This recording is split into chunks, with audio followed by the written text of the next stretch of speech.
Hi all, welcome back to PSC aspirant with SCRT SS. പുതിയ syllabus പ്രകാരമുള്ള 10ാം ക്ലാസ്സിലെ ഹിസ്റ്ററി യൂണിറ്റ് 4 സമ്പത്തും ലോകവും പാർട്ട് 3 ക്ലാസ് ആണിത്. പാർട്ട് 1, 2 ഓൾറെഡി അപ്ലോഡ് ചെയ്തിട്ടുണ്ട്. പ്ലേലിസ്റ്റിൽ പോയാൽ അത് നിങ്ങൾക്ക് കാണാൻ സാധിക്കും. നമ്മളിതുവരെ ചർച്ച ചെയ്തത് യൂറോപ്യരുടെ ആധിപത്യത്തെക്കുറിച്ചും കൊളോണിയൽ സംവിധാനത്തെക്കുറിച്ചുമൊക്കെയാണ്. അതെങ്ങനെ സാമ്രാജ്യത്വത്തിലേക്ക് മാറി, സാമ്രാജ്യത്വം യൂറോപ്യൻ രാജ്യങ്ങൾ തമ്മിലുള്ള കിടമത്സരത്തിലേക്ക് നയിക്കുന്നു, കോളനികൾ സ്ഥാപിക്കാനുള്ള ഇത്തരം മത്സരങ്ങൾ സംഘർഷങ്ങളിലേക്ക് വഴിയൊരുക്കുകയാണ് ചെയ്യുന്നത്. പ്രത്യക്ഷമായും പരോക്ഷമായും ലോകത്താകമാനമുള്ള എല്ലാ രാജ്യങ്ങളും ഉൾക്കൊണ്ടിട്ടുള്ള ലോകയുദ്ധങ്ങളിലേക്കാണ് പിന്നീട് സാക്ഷ്യം വഹിക്കേണ്ടി വന്നത്. നമുക്ക് ക്ലാസ്സിലേക്ക് കടക്കാം. ഒന്നാം ലോക യുദ്ധം 1992 ജൂൺ 28 ആ വർഷത്തിലെ തുടർന്നുള്ള ദിവസങ്ങളിൽ ആയിരക്കണക്കിന് ജീവനുകൾക്ക് അറുതി വരുത്തിയ ബാൾക്കൺ യുദ്ധത്തിൻ്റെ കേന്ദ്രമായി കഴിഞ്ഞിരുന്ന സാരയാവോയിലേക്ക് ഫ്രഞ്ച് പ്രസിഡന്റ് മിറ്ററാൻ അപ്രഖ്യാപിതവും അപ്രതീക്ഷിതവുമായ ഒരു ദ്രുത സന്ദർശനം നടത്തി. എന്തുകൊണ്ടായിരിക്കാം ഫ്രഞ്ച് പ്രസിഡന്റ് സാരയാവോയിലേക്ക് ആ പ്രത്യേക ദിനം തിരഞ്ഞെടുത്തത്? കാരണം ജൂൺ 28 എന്നത് ഓസ്ട്രിയ ഹംഗറിയുടെ ആർച്ച് ഡ്യൂക്കായിരുന്ന ഫ്രാൻസിസ് ഫെർഡിനൻഡ് സാരയാവോയിൽ വെച്ച് 1914 കൊല്ലപ്പെട്ടതിൻ്റെ വാർഷിക ദിനമായിരുന്നു. The age of extremes of short 20th century 1914 to 1991. Eric Hobsbawm. പ്രശസ്ത ചരിത്രകാരൻ എറിക് ഹോബ്സ്ബോം ഫ്രഞ്ച് പ്രസിഡന്റ് സാരയാവോയിലേക്ക് നടത്തിയ യാത്രയെ വിവരിക്കുന്ന ഭാഗമാണിത്. 1914 മുതൽ 1918 വരെ നടന്ന ഒന്നാം ലോകയുദ്ധത്തിന്റെ കാരണങ്ങളിലൊന്നായ കൊലപാതകമാണ് അദ്ദേഹം ഓർമ്മിപ്പിക്കുന്നത്. ലോകത്തിലെ എല്ലാ രാജ്യങ്ങളും പ്രത്യക്ഷമായോ പരോക്ഷമായോ പങ്കെടുത്ത ആദ്യ യുദ്ധമായിരുന്നു ഇത്. യുദ്ധത്തിലേക്ക് നയിച്ച മറ്റു കാരണങ്ങൾ എന്തൊക്കെയാണ് എന്ന് നമുക്ക് നോക്കാം. കാരണങ്ങൾ: ഒന്നാമത്തേത് സാമ്രാജ്യത്വ രാജ്യങ്ങളുടെ കിടമത്സരം. സാമ്രാജ്യത്വ ശക്തികളുടെ കിടമത്സരത്തെക്കുറിച്ച് നേരത്തെ സൂചിപ്പിച്ചിരുന്നല്ലോ. പഴയ സാമ്രാജ്യത്വ രാജ്യങ്ങളുടെ കൈവശമുള്ള പ്രദേശങ്ങളെ പിടിച്ചെടുത്താൽ മാത്രമേ പുതിയ സാമ്രാജ്യത്വ ശക്തികൾക്ക് തങ്ങളുടെ ഉദ്യമത്തിൽ വിജയിക്കാൻ കഴിയുമായിരുന്നുള്ളൂ. സാമ്പത്തിക വ്യാവസായിക രംഗങ്ങളിൽ ജർമ്മനി കൈവരിച്ച അത്ഭുതപൂർവമായ മുന്നേറ്റം ഫ്രാൻസിനെയും ഇംഗ്ലണ്ടിനെയും ആശങ്കപ്പെടുത്തി. ആഫ്രിക്കയിലെയും ഏഷ്യയിലെയും പ്രദേശങ്ങൾ ഇംഗ്ലണ്ടിൻ്റെയും ഫ്രാൻസിൻ്റെയും കോളനികളായിരുന്നതിനാൽ തുർക്കിയുടെ നിയന്ത്രണത്തിലായിരുന്ന ഓട്ടോമൻ സാമ്രാജ്യത്തിലെ പ്രദേശങ്ങളിലേക്കായിരുന്നു ജർമ്മനി കണ്ണുവച്ചത്. ഇതിനായി അവർ ബെർലിൻ ബാഗ്ദാദ് റെയിൽവേ പാത ആസൂത്രണം ചെയ്തു. ഇത് തങ്ങളുടെ സ്വാധീന മേഖലകളുടെ സുരക്ഷയെ ബാധിക്കുമോ എന്ന ആശങ്ക ഇംഗ്ലണ്ട്, ഫ്രാൻസ്, റഷ്യ എന്നീ രാജ്യങ്ങൾക്കുണ്ടായി.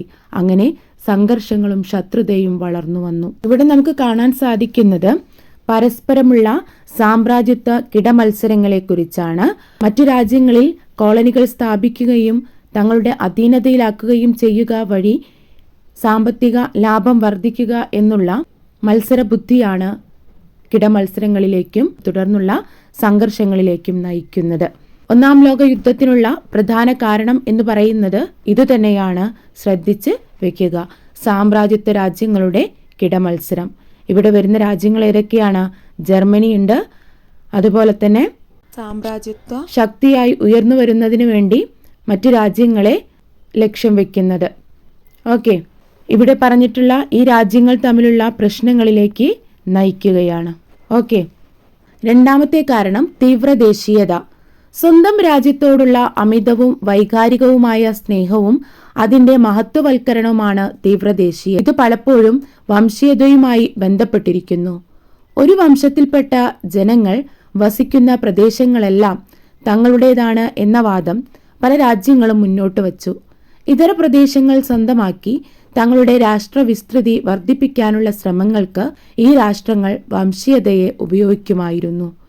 തീവ്രദേശീയത ജർമ്മനി, സെർബിയ തുടങ്ങിയ രാജ്യങ്ങളിൽ അപകടകരമായ അവസ്ഥയിലേക്ക് വളർന്നു. പാൻസ്ലാവ്, പാൻ ജർമ്മൻ പ്രസ്ഥാനങ്ങൾ ഇത്തരത്തിലുള്ള തീവ്രദേശീയ പ്രസ്ഥാനങ്ങൾക്കുള്ള ഉദാഹരണങ്ങളാണ്. എന്താണ് തീവ്രദേശീയത? സ്വന്തം രാജ്യത്തോടുള്ള അമിതവും വൈകാരികവുമായ സ്നേഹവും അതിൻ്റെ മഹത്വവൽക്കരണവുമാണ് തീവ്രദേശീയത. നമുക്ക് ദേശീയത വേണം, നമ്മുടെ ദേശത്തോടുള്ള, നമ്മുടെ രാജ്യത്തോടുള്ള സ്നേഹം നമുക്ക് വേണം. പക്ഷേ ഇതെന്ന് പറയുന്നത് എന്താണ്? തങ്ങളാണ് ഏറ്റവും വലുത്, ഞങ്ങൾക്ക് മുകളിൽ മറ്റാരുമില്ല എന്നുള്ള രീതിയിലുള്ള ദേശീയതയാണ് നമ്മൾ എന്തു പറയുന്നത്? തീവ്രദേശീയത എന്ന് പറയുന്നത്. ഇത് പലപ്പോഴും പ്രശ്നങ്ങളിലേക്ക് നയിക്കാറുണ്ട്. ഇവിടെയും നമുക്ക് അത് തന്നെയാണ് കാണാൻ സാധിക്കുന്നത്. ജർമ്മനി, സെർബിയ, ഇതുമായി ബന്ധപ്പെട്ടിട്ടുള്ള തീവ്രദേശീയതയെ അടിസ്ഥാനമാക്കി നിലവിൽ വന്നിട്ടുള്ള പ്രസ്ഥാനങ്ങൾ ഏതൊക്കെയാണ്? പാൻസ്ലാവ് പ്രസ്ഥാനം, പാൻ ജർമ്മൻ പ്രസ്ഥാനം. നോക്കാം. കിഴക്കൻ യൂറോപ്പിലെ സ്ലാവ് വംശജർ വസിക്കുന്ന പ്രദേശങ്ങളെല്ലാം ഏകീകരിക്കണമെന്ന ആശയം മുന്നോട്ട് വച്ച പ്രസ്ഥാനമാണ് പാൻ സ്ലാവ് പ്രസ്ഥാനം. യൂറോപ്പിലെ കിഴക്ക് ഭാഗത്ത് സ്ലാവ് വംശജർ വസിക്കുന്നുണ്ട്. സെർബിയയുടെ ആവശ്യമായിരുന്നു യൂറോപ്പിലെ സ്ലാവ് വംശജരെ അവരുടെ കൂടെ ചേർക്കണം എന്ന്. അതിനെ ആര് പിന്തുണയ്ക്കുകയാണ്? റഷ്യ. അപ്പോൾ സെർബിയയും റഷ്യയും ഒരേ രാഷ്ട്രീയ ശക്തികളായിട്ട് നിലനിൽക്കുന്ന നമുക്ക് പിന്നീട് കാണാൻ സാധിക്കും. ഒന്ന് നോട്ട് ചെയ്ത് വെക്കുക. ഓക്കെ, ഇപ്പം അടുത്തത് പാൻ ജർമ്മൻ പ്രസ്ഥാനം. ജർമ്മനിയുടെ നേതൃത്വത്തിൽ ആരംഭിച്ച പ്രസ്ഥാനമാണിത്. മധ്യ യൂറോപ്പിലേക്കും ബാൽക്കൺ മേഖലയിലേക്കും അധികാരം വ്യാപിപ്പിക്കാനായി ട്യൂട്ടോണിക് വംശജരെ ഏകോപിപ്പിക്കുക എന്നതായിരുന്നു ഈ പ്രസ്ഥാനത്തിന്റെ ലക്ഷ്യം. ഇത് ജർമ്മനി കൊണ്ടുവരുന്ന പ്രസ്ഥാനമാണ്. ഏത്? പാൻ ജർമ്മൻ പ്രസ്ഥാനം. അതായത് യൂറോപ്പിലും ബാൽക്കൺ മേഖലകളിലും ട്യൂട്ടോണിക് വർഗക്കാരെ തങ്ങളുടെ കൂടെ ചേർക്കാൻ വേണ്ടിയിട്ട് തുടങ്ങിയ പ്രസ്ഥാനമാണ് ഏത്? പാൻ ജർമ്മൻ പ്രസ്ഥാനം. മൂന്നാമത്തെ കാരണം സൈനിക സഖ്യങ്ങളുടെ രൂപീകരണം. കോളനികൾക്കായുള്ള മത്സരവും തീവ്രദേശീയതയും 19-ാം നൂറ്റാണ്ടിന്റെ അവസാന നാളുകളിൽ യൂറോപ്പിലെ രാജ്യങ്ങൾക്കിടയിൽ പരസ്പരം ഭയവും സംശയവും ജനിപ്പിച്ചു. ഇത് രാജ്യങ്ങളെ സൈനിക സഖ്യങ്ങൾ രൂപീകരിക്കാൻ പ്രേരിപ്പിച്ചു. തൽഫലമായി 2 പ്രധാന സൈനിക സഖ്യങ്ങൾ രൂപപ്പെട്ടു. അവയാണ് ത്രികക്ഷി സഖ്യവും ത്രികക്ഷി സൗഹാർദ്ദവും. ഏറ്റവും പ്രധാനപ്പെട്ടിട്ടുള്ള സഖ്യങ്ങളാണ് ഇവ. ഏതൊക്കെ രാജ്യങ്ങൾ തമ്മിലാണ് പരസ്പര ധാരണയിൽ എത്തിച്ചേർന്നത്? നോക്കൂ, ത്രികക്ഷി സഖ്യം Italy, Germany, Austria and Hungary. ത്രികക്ഷി സൗഹാർദ്ദത്തിൽ ഏതൊക്കെ രാജ്യങ്ങൾ തമ്മിലാണ് പരസ്പര ധാരണയിൽ എത്തിച്ചേർന്നത്? England, Russia, France. ഇങ്ങനെ വിവരിക്കപ്പെടുന്ന സൈനിക സഖ്യങ്ങൾ തമ്മിൽ പരസ്പര ധാരണയുണ്ടായിരിക്കും. എന്തെങ്കിലും ഒരു പ്രശ്നത്തിൽ ഇവയിൽ ഏതെങ്കിലും ഒരു രാജ്യം ഉൾപ്പെട്ടു കഴിഞ്ഞാൽ മറ്റു രാജ്യങ്ങൾ എന്ത് ചെയ്യണം? അവിടെ സഹായഹസ്തവുമായി എത്തിച്ചേരേണ്ടതുണ്ട്. ആ ഒരു ധാരണ പലപ്പോഴും ഈ 2 സഖ്യങ്ങൾക്കിടയിലും നമുക്ക് കാണാൻ സാധിക്കും. നോക്കാം. ലോകത്തിന്റെ വിവിധ ഭാഗങ്ങളിൽ ഈ 2 സഖ്യങ്ങളിൽപ്പെട്ട രാഷ്ട്രങ്ങൾ തമ്മിൽ സംഘർഷങ്ങൾ ഉണ്ടായി. ഒരു രാഷ്ട്രത്തിന്റെ അധീനതയിലുള്ള പ്രദേശമോ കോളനിയോ മറ്റൊരു രാഷ്ട്രം പിടിച്ചെടുക്കാൻ ശ്രമിച്ചതാണ് പലപ്പോഴും സംഘർഷങ്ങൾക്ക് വഴിവെച്ചത്. സൈനിക സഖ്യങ്ങളിൽ അംഗമായ ഏതെങ്കിലും ഒരു രാജ്യം ഉൾപ്പെട്ട സംഘർഷങ്ങളിൽ മറ്റ് സഖ്യ അംഗങ്ങൾ കൂടി പങ്കുചേരുന്നതോടെ പ്രതിസന്ധികൾ രൂക്ഷമായിത്തീർന്നു. ഫ്രഞ്ച് പ്രസിഡന്റ് മീറ്ററാൻ സന്ദർശനം നടത്തിയ ബോസ്നിയയുടെ തലസ്ഥാനമായ സാരയാവോയിൽ വെച്ച് ഓസ്ട്രിയ ഹംഗറിയുടെ കിരീടാവകാശിയായ ആർച്ച് ഡ്യൂക്ക് ഫ്രാൻസിസ് ഫെർഡിനൻഡ് കൊല്ലപ്പെട്ടത് മുമ്പ് സൂചിപ്പിച്ചുവല്ലോ. സെർബിയൻ പൗരനായ ഗാവ്ലോ പ്രിൻസപ്പാണ് അദ്ദേഹത്തെ വധിച്ചത്. സെർബിയയും ഓസ്ട്രിയയും തമ്മിൽ തർക്കം നിലനിന്നിരുന്നതിനാൽ സെർബിയക്ക് ഈ വധത്തിൽ പങ്കുണ്ടെന്ന് ഓസ്ട്രിയ ആരോപിച്ചു. തുടർന്ന് 1914 ജൂലൈ 28-ന് ഓസ്ട്രിയ ഹംഗറി സെർബിയക്കെതിരെ യുദ്ധം പ്രഖ്യാപിച്ചു. ഇരുപക്ഷത്തെയും സഖ്യരാഷ്ട്രങ്ങൾ അണിചേർന്നതോടെ ഇത് ലോകയുദ്ധമായി മാറി. ആരെയാണ് വധിച്ചത്? ഓസ്ട്രിയ ഹംഗറിയുടെ കിരീടാവകാശിയായിരുന്ന ഫ്രാൻസിസ് ഫെർഡിനൻഡ്. അപ്പൊ നിങ്ങൾ നോക്കുക, ഓസ്ട്രിയ ഹംഗറി ഇവിടെയാണുള്ളത്. ഇവിടുത്തെ കിരീടാവകാശിയായിരുന്ന ആരെയാണ് ഇവിടെ ചിത്രം കൊടുത്തിട്ടുണ്ട്? ആരെയാണ് വധിക്കുന്നത്? ഫ്രാൻസിസ് ഫെർഡിനൻഡിനെയാണ് വധിക്കുന്നത്. ആരാണ് വധിക്കുന്നത്? സെർബിയൻ പൗരനായിരുന്ന ഗാവ്ലോ പ്രിൻസപ്പാണ് വധിക്കുന്നത്. ഓക്കെ, ഇവിടെ നിങ്ങൾ ശ്രദ്ധിക്കേണ്ടത് സെർബിയ പാൻസ്ലാവ് പ്രസ്ഥാനം പറയുന്ന സമയത്ത് സെർബിയയാണ് പാൻസ്ലാവ് പ്രസ്ഥാനം സ്ഥാപിക്കുന്നത്. സെർബിയയെ സഹായിച്ച രാജ്യം റഷ്യയാണ്. ഏത് സഖ്യത്തിന്റെ കൂടെയാണ് റഷ്യ വരുന്നത്? നിങ്ങൾ നോക്കുക, ഇവിടെയാണ് റഷ്യ. അപ്പൊ ഇവ തമ്മിൽ ഓപ്പോസിറ്റ് ആണ് അല്ലെ? ക്ലിയർ ആയി എന്ന് വിചാരിക്കുന്നു. മരണപ്പെട്ട വ്യക്തി ത്രികക്ഷി സഖ്യത്തിന്റെ ഭാഗമായും വധിച്ച വ്യക്തി ഏതിന്റെ ഭാഗമായി വരുന്ന രാജ്യത്തെയാളാണ്? ത്രികക്ഷി സൗഹാർദ്ദവുമായി ബന്ധപ്പെട്ട് വരുന്ന രാജ്യമാണ്. അങ്ങനെ 1914 ജൂലൈ 28 ഓസ്ട്രിയ ഹംഗറി സെർബിയക്കെതിരെ യുദ്ധം പ്രഖ്യാപിച്ചു. ആരാണ് യുദ്ധം പ്രഖ്യാപിക്കുന്നത്?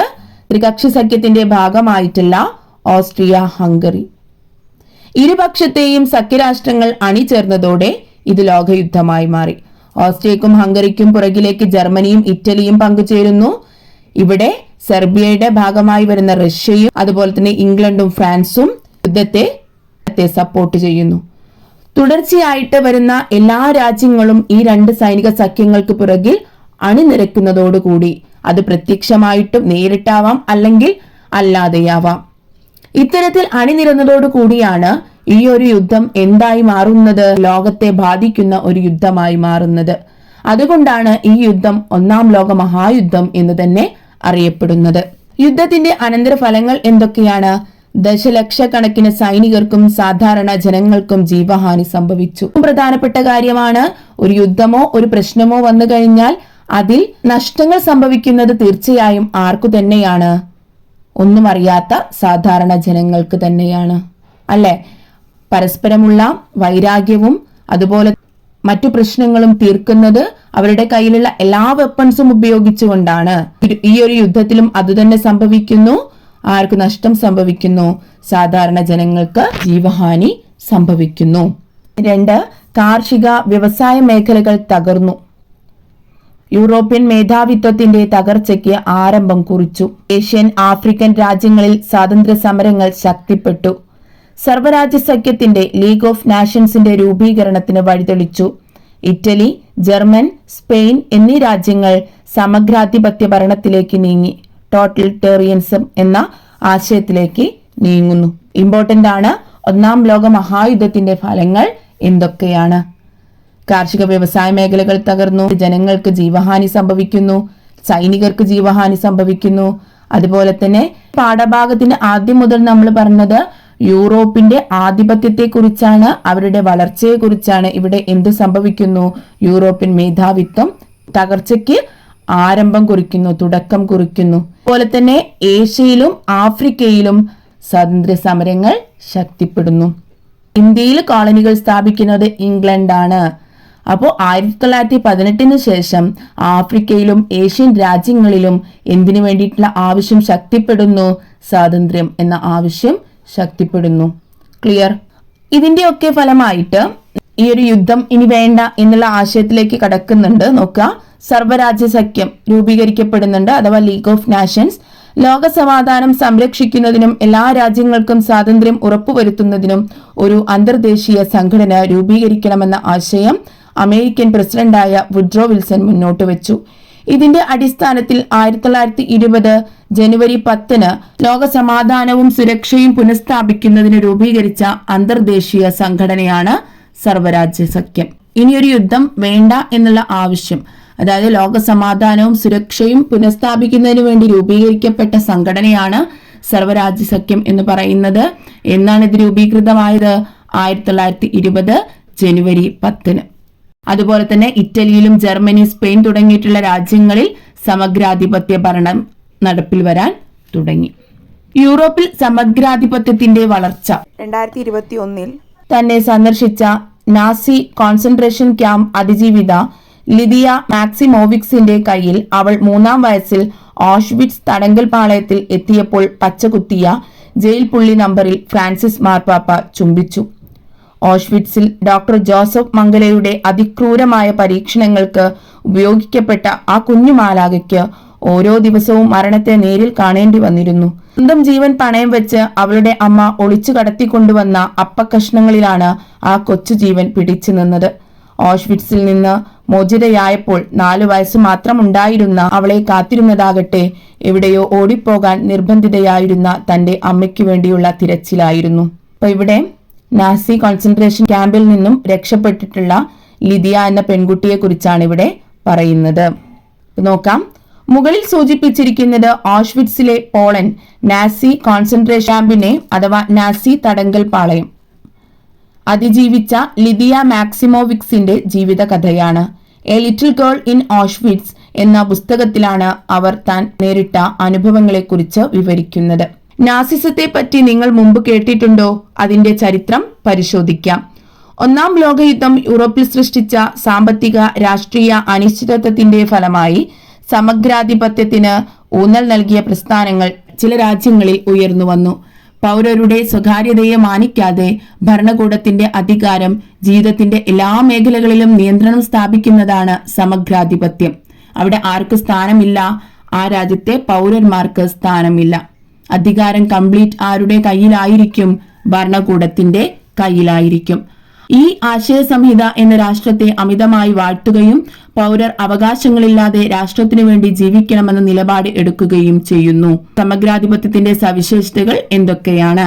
പൗരർക്ക് യാതൊരു അവകാശങ്ങളും അവിടെ ഉണ്ടായിരിക്കുകയില്ല എന്നത് പ്രത്യേകം നോട്ട് ചെയ്ത് വെക്കുക. മറ്റു സവിശേഷതകൾ എന്തൊക്കെയാണ്? ഒന്ന്, ജനാധിപത്യത്തിന്റെ നിരാസം. അവിടെ ജനാധിപത്യത്തിന് യാതൊരുവിധ സ്ഥാനവും ഉണ്ടായിരിക്കുകയില്ല. സോഷ്യലിസത്തോടുള്ള വിയോജിപ്പ്. പൊതു ഉടമസ്ഥതയ്ക്ക് സ്ഥാനം ഉണ്ടായിരിക്കുകയില്ല. സ്വേച്ഛാധിപത്യ ഭരണത്തെ പിന്തുണയ്ക്കൽ. തീവ്രദേശീയത എന്താന്ന് നമ്മൾ പറഞ്ഞതാണ്. രാഷ്ട്രീയ എതിരാളികളെ ഉന്മൂലനം ചെയ്യൽ. ഓക്കെ, ആരെങ്കിലും എതിർക്കുകയാണെങ്കിൽ അവരെന്ത് ചെയ്യുക? അപ്പോൾ തന്നെ വെടിവെച്ച് കൊല്ലുക. യുദ്ധത്തെയും അക്രമത്തെയും മഹത്വവൽക്കരിക്കൽ. യുദ്ധമാണ് പ്രധാനം. ഇവിടെ സ്ത്രീക്ക് എങ്ങനെയാണോ മാതൃത്വം, അതുപോലെയാണ് പുരുഷന് യുദ്ധം എന്ന് പറയുന്നത്. അത്രയും മഹത്വവൽക്കരിക്കപ്പെട്ട ഒന്നാണ് യുദ്ധം എന്നാണ് സമഗ്രാധിപത്യത്തിന്റെ വക്താക്കൾ മുന്നോട്ട് വെക്കുന്ന ആശയം എന്ന് പറയുന്നത്. അപ്പൊ ഇത് ഇമ്പോർട്ടന്റ് ആണ്. സമഗ്രാധിപത്യത്തിന്റെ സവിശേഷതകൾ എന്തെല്ലാം? ഒന്നാം ലോകയുദ്ധാനന്തരം ഇറ്റലിയിലും ജർമ്മനിയിലും അധികാരത്തിൽ വന്ന സമഗ്രാധിപത്യ പ്രസ്ഥാനങ്ങളെ നമുക്ക് പരിചയപ്പെടാം. എവിടേക്കാണ് സമഗ്രാധിപത്യം മുന്നോട്ട് വന്നിട്ടുള്ള രാജ്യങ്ങൾ? Italy, Germany. ഓക്കെ, എന്താണ് ഫാഷിസം? ഫാസസ് എന്ന ലാറ്റിൻ പദത്തിൽ നിന്നാണ് ഫാഷിസം എന്ന പദം രൂപം കൊണ്ടത്. റോമൻ ചക്രവർത്തിമാരുടെ അധികാരത്തെ സൂചിപ്പിക്കുന്ന ഒരു കെട്ട് ദണ്ഡും അതിനു മുകളിൽ ഒരു മഴുവും എന്നാണ് ഇതിന്റെ അർത്ഥം. ഓക്കെ, എന്താണ് എന്നൊന്ന് ഓർത്ത് വെക്കാം. ഒരു കെട്ട് ദണ്ഡ്, അതിന്റെ മുകളിൽ ഒരു മഴു. ഇതാണ് ഏതിന്റെ ചിഹ്നം? ഏതിനെ സൂചിപ്പിക്കുന്നത്? ഫാഷിസത്തെ സൂചിപ്പിക്കുന്നത്. നമുക്ക് അതിന്റെ സവിശേഷതകളിലേക്ക് പോവാം. ഇറ്റലിയിൽ ഫാഷിസം എന്നറിയപ്പെടുന്നു. സ്ഥാപകൻ ബെനിറ്റോ മുസോളിനി. 1922 അധികാരം പിടിച്ചെടുക്കുമെന്ന് ഭയപ്പെടുത്തി തലസ്ഥാനമായ റോമിലേക്ക് മാർച്ച് സംഘടിപ്പിച്ചു. മാർച്ചിന് ശേഷം അധികാരത്തിൽ വന്നു. കരിങ്കുപ്പായക്കാർ അഥവാ ബ്ലാക്ക് ഷർട്ട്സ് എന്ന സായുധ സംഘത്തെ രൂപീകരിച്ചു. ഫാഷിസ്റ്റ് ഇതര പാർട്ടികളെ നിരോധിച്ചു. സോഷ്യലിസ്റ്റ് തൊഴിലാളി കർഷക പ്രസ്ഥാനങ്ങളോടുള്ള ശത്രുത. അപ്പോ ഫാഷിസം നിലവിലുണ്ടായിരുന്ന രാജ്യം ഇറ്റലിയാണ്. ആരാണ് നേതാവ്? ബെനിറ്റോ മുസോളിനിയാണ്. 1922 അധികാരത്തിൽ വരുന്നത്. ആയുധ സംഘം ഏതു പേരിൽ അറിയപ്പെടുന്നു? കരിങ്കുപ്പായക്കാർ എന്ന പേരിൽ അറിയപ്പെടുന്നു. എല്ലാ ഫാഷിസ്റ്റ് ഇതര പാർട്ടികളെയും ഇറ്റലിയിൽ നിരോധിക്കുന്നു. അതുപോലെ സോഷ്യലിസ്റ്റ് തൊഴിലാളി കർഷക പ്രസ്ഥാനങ്ങളോടൊക്കെ തന്നെയും ശത്രുത നിലനിർത്തിയിരുന്നു. നമുക്ക് ജർമ്മനിയിലേക്ക് നോക്കാം. ജർമ്മനിയിൽ നാസിസം എന്നറിയപ്പെടുന്നു. ഒരേ രീതി തന്നെയാണ്, സമഗ്രാധിപത്യം തന്നെയാണ്. രണ്ടു പേരിലാണ് രണ്ട് രാജ്യങ്ങളിലും അറിയപ്പെട്ടിരുന്നത്. ജർമ്മനിയിൽ ഇത് നാസിസം എന്ന് അറിയപ്പെടുന്നു. സ്ഥാപകൻ അഡോൾഫ് ഹിറ്റ്ലർ. ഇത് കേൾക്കാത്ത ആരും ഉണ്ടാവില്ല അല്ലെ? 1923 അധികാരം പിടിച്ചെടുക്കാൻ ബെർലിനിലേക്ക് മാർച്ച് സംഘടിപ്പിക്കുകയും തുടർന്ന് തുറങ്കിലടയ്ക്കപ്പെടുകയും ചെയ്തു. തിരഞ്ഞെടുപ്പിലൂടെ അധികാരത്തിൽ എത്താനുള്ള ശ്രമം ആരംഭിച്ചു. തവിട്ടുകുപ്പായക്കാർ എന്ന സൈന്യത്തിന് രൂപം നൽകി. ഇതൊക്കെ മാറിപ്പോവാതിരിക്കാൻ, black shirts and brown shirts ഒക്കെ മാറിപ്പോവാതിരിക്കാൻ പല കോഡുകളും നമുക്ക് ഉപയോഗിക്കാനൊക്കെ സാധിക്കും. അത് ആ രീതിയിൽ തന്നെ സെറ്റ് ചെയ്ത് വെക്കുക. അങ്ങോട്ടും ഇങ്ങോട്ടും മാറാതെ ശ്രദ്ധിക്കാം. 1933 തിരഞ്ഞെടുപ്പിൽ ഭൂരിപക്ഷം നേടാൻ കഴിഞ്ഞില്ലെങ്കിലും കുതന്ത്രങ്ങളിലൂടെ അധികാരത്തിൽ വന്നു. കമ്മ്യൂണിസ്റ്റുകൾ, സോഷ്യലിസ്റ്റുകൾ, ജനാധിപത്യവാദികൾ, ജൂതർ എന്നിവരെ ഇല്ലാതാക്കാനുള്ള നയം നടപ്പിലാക്കി. ഇതേപോലെ തന്നെയാണ് ഇവിടെ ആരും കൂടി കൂടുന്നു എന്ന് മാത്രം ജൂതർ, അതായത് ജൂതവിശ്വാസികളെ എവിടെ കണ്ടു കഴിഞ്ഞാലും ഹിറ്റ്ലർ എന്ത് ചെയ്യാണ്? അപ്പോൾ തന്നെ ഉന്മൂലനം ചെയ്യുകയാണ് ഉണ്ടായിരുന്നത്. അതുപോലെ അവർക്ക് വേണ്ടിയിട്ടാണ് കോൺസെൻട്രേഷൻ ക്യാമ്പുകൾ സ്ഥാപിക്കുന്നത്. അവിടെ ഇട്ട് പല രീതിയിലും ആക്രമിക്കുകയും ചെയ്യുന്നുണ്ട്. ഹിറ്റ്ലറുടെ ആക്രമണ പരമ്പരകൾ രണ്ടാം ലോക യുദ്ധത്തിലേക്ക് നയിച്ചു. അതുപോലെ തന്നെ ഗസ്റ്റപ്പോ എന്ന രഹസ്യ പോലീസ് സേനയെ ഉപയോഗിച്ച് വിവരങ്ങൾ ശേഖരിച്ചു. ഇദ്ദേഹത്തിനെതിരെയുള്ള കാര്യങ്ങളും അതുപോലെ തന്നെ ജർമ്മനിയിൽ നടക്കുന്ന കാര്യങ്ങളൊക്കെ തന്നെയും ഇദ്ദേഹത്തിന് എത്തിച്ചിരുന്ന രഹസ്യാന്വേഷണ വിഭാഗം ഉണ്ടായിരുന്നു. അതാണ് ഏത്? ഗസ്റ്റപ്പോ. അപ്പോൾ ഇത്രയും കാര്യങ്ങളൊന്ന് നോട്ട് ചെയ്ത് വെക്കാം. വിവിധ കോൺസെൻട്രേഷൻ ക്യാമ്പുകളിൽ നിന്നുള്ള ചിത്രങ്ങളാണ് ഇവിടെ ഉൾപ്പെടുത്തിയിട്ടുള്ളത്. അതുപോലെ തടഞ്ഞുവെക്കപ്പെട്ടിട്ടുള്ള ആളുകളെ ഉന്മൂലനം ചെയ്യുന്ന രീതിയെ ഹോളോകാസ്റ്റ് എന്നാണ് അറിയപ്പെട്ടിരുന്നത്. ചോദിക്കാൻ സാധ്യതയുള്ള ചോദ്യം തന്നെയാണ് നാസിസത്തിന്റെയും ഫാഷിസത്തിന്റെയും സവിശേഷതകൾ എന്തൊക്കെയാണ്? വീണ്ടും യുദ്ധത്തിലേക്ക്. പ്രിയപ്പെട്ട അമ്മേ, ഞാൻ അറിയുന്ന എല്ലാവരിലും വെച്ച് എന്റെ അന്തിമ ചിന്തകൾ ഏറ്റവും അധികം സ്പർശിക്കാൻ പോകുന്നത് അമ്മയെ ആയിരിക്കുമെന്ന് എനിക്കറിയാവുന്നതിനാൽ അവ ഞാൻ അമ്മയോട് തന്നെ പങ്കുവെക്കട്ടെ. എന്റെ വിധി ഞാൻ തന്നെയാണ് തിരഞ്ഞെടുത്തത്. അതിനാൽ എന്റെ മരണമാണ് ആരെയും കുറ്റപ്പെടുത്തരുത്. എന്റെ മരണത്തിന് ആരെയും കുറ്റപ്പെടുത്തരുത്. അമ്മയ്ക്ക് എന്താണ് എഴുതേണ്ടത് എന്നെനിക്കറിയില്ല. കാരണം എനിക്ക് ശരിയായി ചിന്തിക്കാൻ സാധിക്കുന്നുണ്ടെങ്കിലും ഉചിതമായ വാക്കുകൾ കിട്ടുന്നില്ല. സ്വാതന്ത്ര്യ പോരാട്ടത്തിലെ എന്റെ പങ്കാളിത്തം ഞാൻ സ്വയം തിരഞ്ഞെടുത്തതാണ്. വിജയം അടുത്തെത്തി കഴിഞ്ഞിരിക്കുന്ന ഈ അവസരത്തിൽ പക്ഷേ ഞാൻ മരിക്കുകയാണ്. സ്പാർട്ടക്കോ ഫോണ്ടനോട്ട്. എറിക് ഹോബ്സ്ബോമിന്റെ പുസ്തകത്തിൽ തന്നെയാണ് പറയുന്നത്. ഫ്രഞ്ച് ലിബറേഷൻ ആർമിയിലെ ഇറ്റാലിയൻ സന്നദ്ധ സൈനികനായിരുന്ന സ്പാർട്ടക്കോ ഫോണ്ടനോട്ട് മരണത്തിനു മുമ്പ് അദ്ദേഹത്തിന്റെ അമ്മയ്ക്ക് അയച്ച കത്താണിത്. അദ്ദേഹത്തിന് ജീവൻ നഷ്ടപ്പെട്ടത് രണ്ടാം ലോക യുദ്ധത്തിലാണ്. 1939 മുതൽ 1945 വരെ നടന്ന ഈ യുദ്ധത്തിന്റെ പശ്ചാത്തലം നമുക്ക് നോക്കാം. വേഴ്സായി ഉടമ്പടി. ഒന്നാം ലോക യുദ്ധാനന്തരം സഖ്യകക്ഷികളുമായി ജർമ്മനി ഒപ്പുവെച്ച സമാധാന സന്ധിയാണ് വേഴ്സായി ഉടമ്പടി. അതിന്റെ വ്യവസ്ഥകളാണ് രണ്ടാം ലോക യുദ്ധത്തിന്റെ വിത്തുകൾ പാകിയത്. ഈ ഉടമ്പടി പ്രകാരം ജർമ്മനിക്ക് കോളനികളും തങ്ങളുടെ കൈവശമുണ്ടായിരുന്ന പ്രദേശങ്ങളും നഷ്ടപ്പെട്ടു. ജർമ്മനിയെ നിരായുധീകരിക്കുകയും യുദ്ധപ്പിഴയായി വൻതുക ജർമ്മനിയുടെ മേൽ ചുമത്തുകയും ചെയ്തു. ചുരുക്കത്തിൽ രണ്ടാം ലോകയുദ്ധം വേഴ്സായി ഉടമ്പടിയോടും അതിന്റെ ശില്പികളോടുമുള്ള ജർമ്മൻ കലാപമായിരുന്നു. ഒന്നാം ലോക യുദ്ധം കഴിഞ്ഞതിന് ശേഷം മധ്യസ്ഥം കാര്യങ്ങൾ ഒത്തുതീർപ്പാക്കുന്ന സമയത്ത് ഉണ്ടായിട്ടുള്ള ഒരു ഉടമ്പടിയാണ് വേഴ്സായി ഉടമ്പടി എന്ന് പറയുന്നത്. ഒന്നാം ലോകയുദ്ധം എല്ലാ ലോകങ്ങളെയും പ്രത്യക്ഷമായും പരോക്ഷമായും ഒരുപാട് നഷ്ടങ്ങൾ ഉണ്ടാക്കിയിട്ടുണ്ടെങ്കിലും ഇതിന്റെ എല്ലാം യുദ്ധത്തിന്റെ കുറ്റങ്ങളെല്ലാം തന്നെ അടിച്ചേൽപ്പിക്കപ്പെട്ട രാജ്യം എന്ന് പറയുന്നത് ഏതാണ്? ജർമ്മനിയാണ്. എല്ലാ കുറ്റങ്ങളും ആ രാജ്യത്തിന്റെ മുകളിലാക്കുകയും അവരെ നിരായുധീകരിക്കുകയും അവരുടെ ആയുധങ്ങളെല്ലാം കണ്ടുകെട്ടുകയും എല്ലാ നഷ്ടവും തീർക്കാനുള്ള ഒരു രാജ്യമായി ഇവരെ കണക്കാക്കുകയും ചെയ്തു. ഇത് തന്നെയാണ് രണ്ടാം ലോക യുദ്ധത്തിലേക്കുള്ള കാരണമായി മാറുന്നത്. വേഴ്സായി ഉടമ്പടിയുടെ ശില്പികൾ ആരൊക്കെയാണ് ഇവിടെ കൊടുത്തിട്ടുണ്ട്. David Lloyd George England, George Clemenceau France, Woodrow Wilson America. ഇവരാണ് വേഴ്സായി ഉടമ്പടികളുടെ ശില്പികൾ എന്ന് അറിയപ്പെടുന്നത്. സർവ്വരാജ്യ സഖ്യത്തിന്റെ പരാജയം നമ്മൾ പറഞ്ഞിട്ടുണ്ട്. ഒന്നാം ലോക യുദ്ധാനന്തരം ലോക സമാധാനം മുൻനിർത്തിക്കൊണ്ട് ഉയർന്നു വന്നിട്ടുള്ള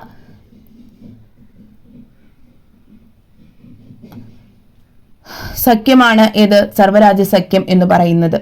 നോക്കൂ, രാജ്യങ്ങൾ തമ്മിലുള്ള തർക്കങ്ങളും ഏറ്റുമുട്ടലുകളും പരിഹരിക്കാനോ അന്തർദേശീയ നിരായുധീകരണം നടപ്പിലാക്കാനോ ഒന്നാം ലോക യുദ്ധാനന്തരം രൂപം കൊണ്ട സർവ്വരാജ്യ സഖ്യത്തിന് സാധിച്ചില്ല.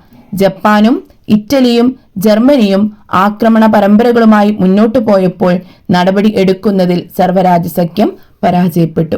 അപ്പോൾ നഷ്ടം സംഭവിച്ചിട്ടുള്ള രാജ്യങ്ങളും അവയോട് പിന്തുണയ്ക്കുന്ന രാജ്യങ്ങളും എന്തിലേക്ക് പോയി? ആക്രമണത്തിലേക്ക് കടന്നു. പക്ഷേ ഇവിടെ ഒരു തരത്തിലുള്ള നടപടി എടുക്കാനും ആർക്ക് സാധിച്ചില്ല? സർവ്വരാജ്യ സഖ്യത്തിന് സാധിച്ചില്ല. എന്തായിരുന്നു സർവ്വരാജ്യ സഖ്യത്തിന്റെ ലക്ഷ്യം? ലോക സമാധാനം. അതിൽ ആര് പരാജയപ്പെട്ടു? സർവ്വരാജ്യ സഖ്യം പരാജയപ്പെട്ടു. രണ്ടാം ലോക യുദ്ധത്തിന്റെ രണ്ട് കാരണങ്ങൾ നമ്മൾ പറഞ്ഞു. ഒന്ന് വേഴ്സായി ഉടമ്പടി തന്നെയാണ്. രണ്ടാമത്തത് സർവ്വരാജ്യ സഖ്യത്തിന്റെ പരാജയം. സൈനിക സഖ്യങ്ങളുടെ രൂപീകരണം. രണ്ടാം ലോക യുദ്ധത്തിന്റെ സമയത്തും സൈനിക സഖ്യങ്ങൾ രൂപീകരിക്കപ്പെടുന്നുണ്ട്. ഒന്നാം ലോക യുദ്ധത്തിന്റെ സമയത്തും ഉണ്ട്, ഇവിടെയും ഉണ്ട്. രണ്ടും തമ്മിൽ മാറിപ്പോവരുത്. സാമ്രാജ്യത്വ കിടമത്സരം ചുവടെ കൊടുത്തിരിക്കുന്ന സൈന്യങ്ങളുടെ രൂപീകരണത്തിന് വഴിതെളിച്ചു. അച്ചുതണ്ട് ശക്തികൾ, അതുപോലെ തന്നെ സഖ്യശക്തികൾ. അവിടെ നമ്മൾ പറഞ്ഞത് ഏതൊക്കെയായിരുന്നു? ത്രികക്ഷി സഖ്യവും ട്രിപ്പിൾ അലയൻസ് ആൻഡ് ട്രിപ്പിൾ എൻഡന്റ്, ത്രികക്ഷി സൗഹാർദ്ദവും. ഇവിടെ അച്ചുതണ്ട് ശക്തികളും സഖ്യശക്തികളും. ആക്സിസ് പവേഴ്സ്, അച്ചുതണ്ട് ശക്തികളുടെ ഇറ്റലി, ജർമ്മൻ, ജപ്പാൻ. സുഖാണ്, ഏകദേശം നമുക്ക് കണക്ട് ചെയ്ത് വെക്കാൻ പറ്റുന്ന രാജ്യങ്ങളാണ്. ഇവിടെ ഇംഗ്ലണ്ട്, ചൈന, ഫ്രാൻസ്. ആരുണ്ടായിരുന്നില്ല ഇതുവരെ ചിത്രത്തില്? ചൈന ഉണ്ടായിരുന്നില്ല. അതുപോലെ ഫ്രാൻസും പുതിയ രാജ്യമായി കടന്നു വരികയാണ് ചെയ്യുന്നത്. അപ്പോൾ സഖ്യകക്ഷികൾ, ഇവിടെ നമ്മൾ പറഞ്ഞു ജർമ്മനിക്കുമേൽ എല്ലാ കുറ്റങ്ങളും ആരോപിക്കുന്ന സമയത്ത് കൂടെയുള്ള രാജ്യങ്ങളാണ് ഏത്? ഇറ്റലിയും ജപ്പാനും. അച്ചുതണ്ട് ശക്തികൾ, ഈ 3 രാജ്യങ്ങളുമാണ് ആക്രമണങ്ങളുമായി മുന്നോട്ട് വന്നത്. ഇവിടെയാണ് ആര് പരാജയപ്പെടുന്നത്? സർവ്വരാജ്യ സഖ്യം പരാജയപ്പെടുന്നത്. ഇംഗ്ലണ്ട്, ചൈന, ഫ്രാൻസ് ഏതാണ്? അലയഡ് പവേഴ്സ് അഥവാ സഖ്യശക്തികൾ. പിന്നീട് സോവിയറ്റ് യൂണിയനും അമേരിക്കയും സഖ്യശക്തികളുടെ ഭാഗമായി മാറി. ഇവിടെ ആരും കൂടി ചേരുന്നു? സോവിയറ്റ് യൂണിയൻ, USSR, അതുപോലെ തന്നെ USA, അമേരിക്കയും റഷ്യയും. ഇപ്പോൾ ഇവിടെ 5 രാജ്യങ്ങളും ഇപ്പുറത്ത് 3 രാജ്യങ്ങളും മാത്രമാണ് ഉള്ളത്. പോളിസി ഓഫ് അപ്പീസ്മെന്റ്, പ്രീണന നയം. എന്താണ് പ്രീണന നയം? റഷ്യൻ വിപ്ലവാനന്തരം നിലവിൽ വന്ന സോവിയറ്റ് യൂണിയൻ സോഷ്യലിസ്റ്റ് ആശയങ്ങൾ ലോകത്ത് വ്യാപിപ്പിച്ചു. ഇത് പാശ്ചാത്യ മുതലാളിത്ത രാജ്യങ്ങളെ ഭയപ്പെടുത്തി. തൽഫലമായി അവർ സോവിയറ്റ് യൂണിയനെ ശത്രുവായി കണ്ടു. ഫാഷിസ്റ്റ് ആക്രമണത്തെ സോഷ്യലിസ്റ്റ് ആശയങ്ങളുടെ വ്യാപനത്തെ പ്രതിരോധിക്കാനുള്ള ഉപാധിയായി അവർ കരുതി. മ്യൂണിച്ച് ഉടമ്പടി പാശ്ചാത്യ പ്രീണന നയത്തിന്റെ സുപ്രധാന ഉദാഹരണമാണ്. ഈ പ്രീണന നയങ്ങൾ ഹിറ്റ്ലർക്ക് ആത്മവിശ്വാസം നൽകുകയും അദ്ദേഹം ആക്രമണ പരമ്പരകൾ നിർബാധം തുടരുകയും ചെയ്തു. 1939 സെപ്റ്റംബർ 1 ജർമ്മനി പോളണ്ടിനെ ആക്രമിക്കുന്നതോടുകൂടിയാണ് 2ാം ലോകയുദ്ധം ആരംഭിക്കുന്നത്. പെട്ടെന്നുള്ള കാരണം എന്താണ്? ജർമ്മനി പോളണ്ടിനെ ആക്രമിക്കുന്നു. അപ്പുറത്ത് എന്തായിരുന്നു? സെർബിയൻ യുവാവ് ഓസ്ട്രിയയുടെ കിരീടാവകാശിയെ വധിക്കുന്നു. അതാണ് പെട്ടെന്നുള്ള കാരണം. ഇവിടുത്തെ 2ാം ലോകയുദ്ധത്തിന്റെ പെട്ടെന്നുള്ള കാരണം എന്താണ്? ജർമ്മനി പോളണ്ടിനെ ആക്രമിക്കുന്നതാണ്. എന്താണ് പ്രീണന നയം എന്ന് പറയുന്നത്? സോവിയറ്റ് യൂണിയന്റെ ആശയങ്ങൾ ലോകത്താകമാനം വ്യാപിക്കും എന്നുള്ള ഒരു ആശങ്ക മറ്റു രാജ്യങ്ങൾക്ക് ഉണ്ടാകുന്നു. ഈ സമഗ്രാധിപത്യ രാഷ്ട്രങ്ങൾക്ക് ഉണ്ടാകുന്നു. സോവിയറ്റ് യൂണിയൻ എന്ന് പറയുന്നത് ഏതിന്റെ കൂടെയുള്ള രാജ്യമാണ്? സഖ്യശക്തികളുടെ കൂടെയുള്ള രാജ്യമാണ്. അത് ക്ലിയർ ആവാം. എന്താണ് മ്യൂണിച്ച് ഉടമ്പടി എന്ന് നോക്കാം. ഹിറ്റ്ലർ ചെക്കോസ്ലോവാക്യയിലെ ഏറ്റവും വ്യവസായവൽകൃത പ്രദേശമായ സുഡറ്റൻ ലാൻഡിനുമേൽ അവകാശവാദം ഉന്നയിക്കുന്നു. ഒരു വലിയ വിഭാഗം ജർമ്മൻ ജനത ഇവിടെ വസിക്കുന്നുവെന്നതായിരുന്നു ഹിറ്റ്ലറുടെ ഈ വാദത്തിന്റെ അടിസ്ഥാനം. ഹിറ്റ്ലറുടെ ഈ വാദത്തെ പ്രതിരോധിക്കുന്നതിന് പകരം ഫ്രാൻസും ബ്രിട്ടനും 1938 ജർമ്മനിയിലെ മ്യൂണിച്ചിൽ വെച്ച് ഒപ്പുവെച്ച ഉടമ്പടി പ്രകാരം സുഡറ്റൻ ലാൻഡ് ജർമ്മനിക്ക് വിട്ടു നൽകി. ഈ ഉടമ്പടിയാണ് മ്യൂണിച്ച് ഉടമ്പടി. ഈ ഉടമ്പടിക്ക് ചെക്കോസ്ലോവാക്യയുടെ അധികാരം ഉണ്ടായിരുന്നില്ല. അവരെ പിന്തുണച്ച സോവിയറ്റ് യൂണിയനെ ചർച്ചയിലേക്ക് ക്ഷണിച്ചിരുന്നില്ല. മ്യൂണിച്ച് ഉടമ്പടി ഒപ്പുവെച്ചതിന് ശേഷം ഇംഗ്ലണ്ടിൽ തിരിച്ചെത്തിയ പ്രധാനമന്ത്രി നെവിൽ ചാംബർലിൻ നമ്മുടെ കാലഘട്ടത്തിന്റെ സമാധാനം എന്ന് ഉടമ്പടിയെ വാഴ്ത്തിക്കൊണ്ട് ജനങ്ങളെ അഭിസംബോധന ചെയ്യുന്ന ചിത്രം. ഇവിടെ നിങ്ങൾ ശ്രദ്ധിക്കേണ്ട കാര്യം, ജർമ്മനിയുടെ മേൽ ആണ് 1ാം ലോക യുദ്ധത്തിന്റെ എല്ലാ തെറ്റുകുറ്റങ്ങളും ആരോപിക്കപ്പെടുന്നത്. അതാണ് അവിടെ അത്രയും വലിയൊരു രീതിയിലുള്ള സമഗ്രാധിപത്യത്തിന്റെ ഉയർച്ചയ്ക്ക് കാരണം. ജർമ്മനി സുഡറ്റൻ ലാൻഡിന്റെ മേൽ അവകാശവാദം ഉന്നയിക്കുന്ന സമയത്ത് ഇംഗ്ലണ്ടും ഫ്രാൻസും അതിനെ എതിർക്കേണ്ടതിന് പകരം ആ ഉടമ്പടിയുടെ കൂടെ നിൽക്കുകയായിരുന്നു ചെയ്തത്. ഇവിടെ എന്താണ് ശരിക്കും ഉണ്ടാവേണ്ടത്? ജർമ്മനി എന്ന് പറയുന്നത് അച്ചുതണ്ട് ശക്തിയാണ്. ഇതിനെ എതിർക്കുകയാണ് ശരിക്കും ആര് ചെയ്യേണ്ടിയിരുന്നത്? ഇംഗ്ലണ്ടും ഫ്രാൻസും അല്ലെ? റഷ്യയുടെ വാദങ്ങൾക്കൊപ്പം നിൽക്കേണ്ട ഇവര് ആർക്കൊപ്പമാണ് നിലകൊണ്ടത്? ജർമ്മനിക്കൊപ്പമാണ്. ഇതിനെയാണ് എന്തു പറയുന്നത്?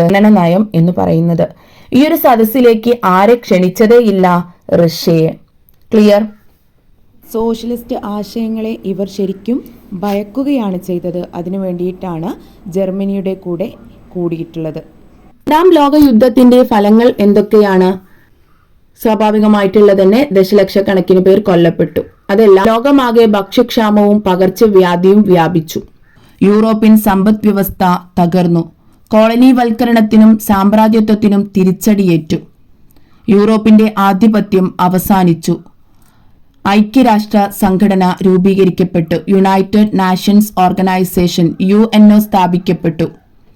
നമ്മൾ പറഞ്ഞു, ഒന്നാം ലോക യുദ്ധാനന്തരം സ്ഥാപിക്കപ്പെട്ടതാണ് സർവ്വരാജ്യ സഖ്യം, ലീഗ് ഓഫ് നാഷൻസ് അല്ലെ. ഇവിടെ ഏതാണ്? യുണൈറ്റഡ് നാഷൻസ് ഓർഗനൈസേഷൻ സ്ഥാപിക്കപ്പെട്ടു. രണ്ടാം ലോക യുദ്ധത്തിന് ശേഷം ലോക സമാധാനവും സുരക്ഷയും ഉറപ്പുവരുത്തുന്നതിനായി രൂപം കൊണ്ട അന്തർദേശീയ സംഘടനയാണ് ഐക്യരാഷ്ട്ര സംഘടന. 1945 ഒക്ടോബർ 24 ഇത് നിലവിൽ വന്നത്. രണ്ടാം ലോക മഹായുദ്ധം 1939 മുതൽ 45 വരെ നീണ്ടുനിന്നു. ഒരുപാട് ആളുകൾ കൊല്ലപ്പെടുന്നതിനും ലോകമാകെ ഭക്ഷ്യക്ഷാമവും പകർച്ചവ്യാധിയും വ്യാപിക്കുന്നതിന് ഇടയായി. അതുപോലെ തന്നെ യൂറോപ്യരുടെ ആധിപത്യം അവസാനിക്കുന്നു. കോളനിവൽക്കരണത്തിനും സാമ്രാജ്യത്വത്തിനും തിരിച്ചടിയേൽക്കുന്നു. ഇറ്റലിയുടെയും ജർമ്മനിയുടെയും സമഗ്രാധിപത്യം അവസാനിക്കുന്നു. ഏഷ്യയിലെയും ആഫ്രിക്കയിലെയും കോളനികൾ സ്വാതന്ത്ര്യം നേടുന്നു. ആഗോള ശക്തികളായി അമേരിക്കയും സോവിയറ്റ് യൂണിയനും ഉയർന്നു വരുന്നു. അതുവരെയുണ്ടായിരുന്ന യൂറോപ്പിന്റെ ആധിപത്യം എന്തെയ്യാണ്? നശിക്കുന്നു. ഇനിയൊരു യുദ്ധത്തെ നേരിടാൻ ഒരു യൂറോപ്യൻ ശക്തികൾക്കും സാധിക്കാതെ വരുന്നു. അവരുടെ ആധിപത്യം നശിക്കുന്നു. സാമ്രാജ്യത്വ മനോഭാവത്തിന് നഷ്ടങ്ങൾ സംഭവിക്കുന്നു. ഓക്കെ, അപ്പോൾ രണ്ടാം ലോക യുദ്ധാനന്തരം നിലവിൽ വന്നിട്ടുള്ള ഐക്യരാഷ്ട്ര സംഘടന ഇമ്പോർട്ടന്റ് ആണ്. എന്താണ് ലക്ഷ്യം?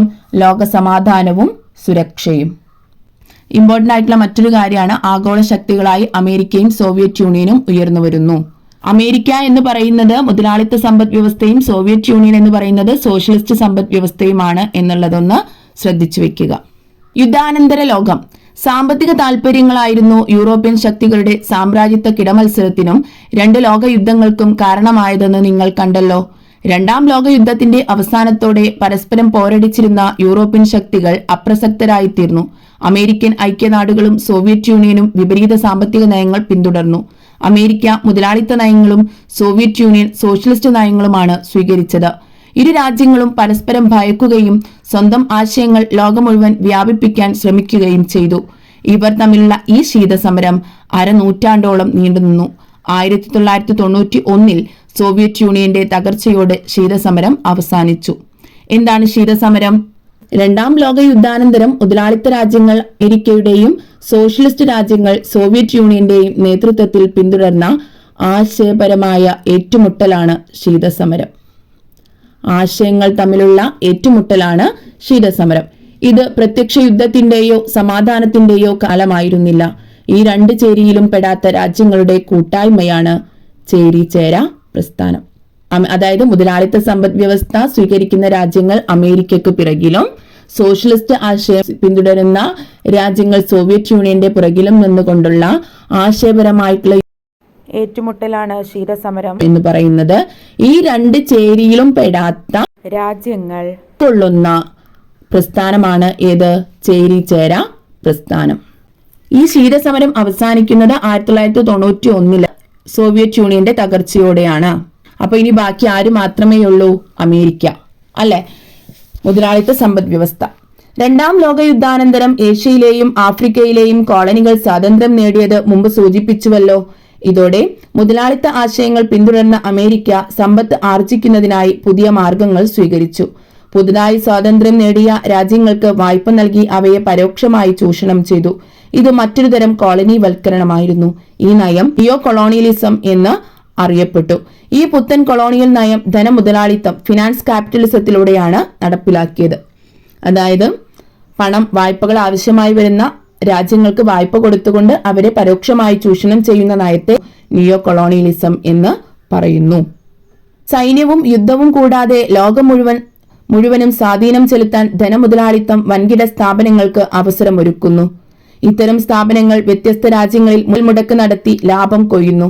ധനമുതലാളിത്തം വൻ ലാഭം ലക്ഷ്യമിട്ടാണ് പ്രവർത്തിക്കുന്നത്. എന്താണ് ധനമുതലാളിത്തം? ബാങ്കിംഗ്, ഇൻഷുറൻസ് പോലുള്ള ധനകാര്യ സ്ഥാപനങ്ങൾ മുഖ്യ പങ്കുവഹിക്കുന്ന സമ്പദ് വ്യവസ്ഥയാണ് ധനമുതലാളിത്തം. വ്യാവസായിക ഉൽപാദനത്തെക്കാളും ജനക്ഷേമത്തെക്കാളും ഈ ഘട്ടത്തിൽ പ്രാധാന്യം സാമ്പത്തിക കൈമാറ്റങ്ങൾക്കാണ്.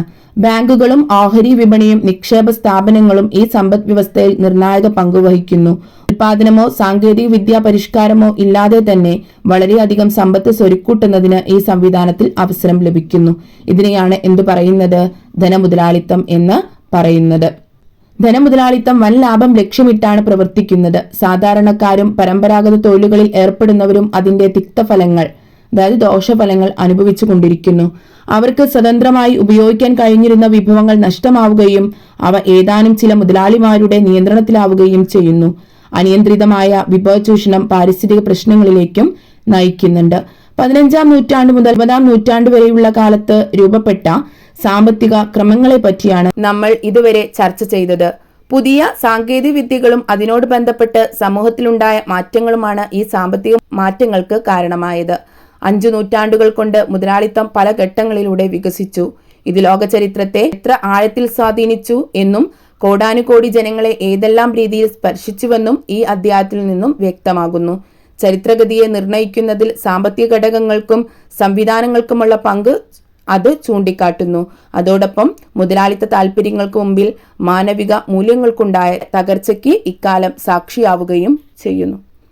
ഇപ്പോൾ നമ്മൾ പറഞ്ഞത് യൂറോപ്യൻ രാജ്യങ്ങൾ മറ്റു ഇതര ഭൂഖണ്ഡങ്ങൾ കണ്ടെത്തിയത് മുതൽ ഇങ്ങോട്ട് സാമ്പത്തികമായിട്ടുള്ള നേട്ടങ്ങൾക്ക് വേണ്ടി പലതരത്തിലും പാവപ്പെട്ട ജനങ്ങളെ ചൂഷണം ചെയ്തുകൊണ്ട് മുന്നേറിക്കൊണ്ടിരിക്കുന്ന കാഴ്ച നമ്മൾ ഈ പാഠഭാഗത്ത് കണ്ടു. ശേഷം അവയൊക്കെയും അവസാനിക്കുന്നു. അത്തരത്തിലുള്ള ചൂഷണങ്ങൾക്കൊക്കെ അറുതി വരുന്നു. അതിനിടയിൽ 2 ലോകയുദ്ധങ്ങൾ കഴിയുന്നു. ഇവിടെയും നഷ്ടങ്ങൾ സംഭവിക്കുന്നത് സാധാരണക്കാരായിട്ടുള്ള ജനങ്ങൾക്കാണ്. എങ്കിലും അതിനുശേഷം കോളനികൾ സ്വതന്ത്രമാകുന്നുണ്ട്. പിന്നീട് അമേരിക്കയും റഷ്യയും മുന്നോട്ട് വരുന്നു. ഒരു ഘട്ടത്തിൽ റഷ്യ പരാജയപ്പെടുന്നു. പിന്നീട് മുതലാളിത്ത സമ്പദ് വ്യവസ്ഥയായിട്ടുള്ള അമേരിക്കയുടെ വിജയമാണ് നമ്മളിവിടെ കാണുന്നത്, അല്ലേ? ഇങ്ങനെയുള്ള സാമ്പത്തിക ചൂഷണത്തെക്കുറിച്ച് നമ്മൾ പലവിധ മുഖങ്ങൾ നമുക്ക് ഈ പാഠഭാഗത്ത് കാണാൻ സാധിച്ചിട്ടുണ്ട്. എല്ലാം ക്ലിയറായി എന്ന് വിചാരിക്കുന്നു. എന്തെങ്കിലും ഡൗട്ട്സോ കാര്യങ്ങളോ ഉണ്ടെങ്കിൽ കമൻ്റായിട്ട് തന്നെ ചോദിക്കാം. Okay, thank you for watching. Stay tune.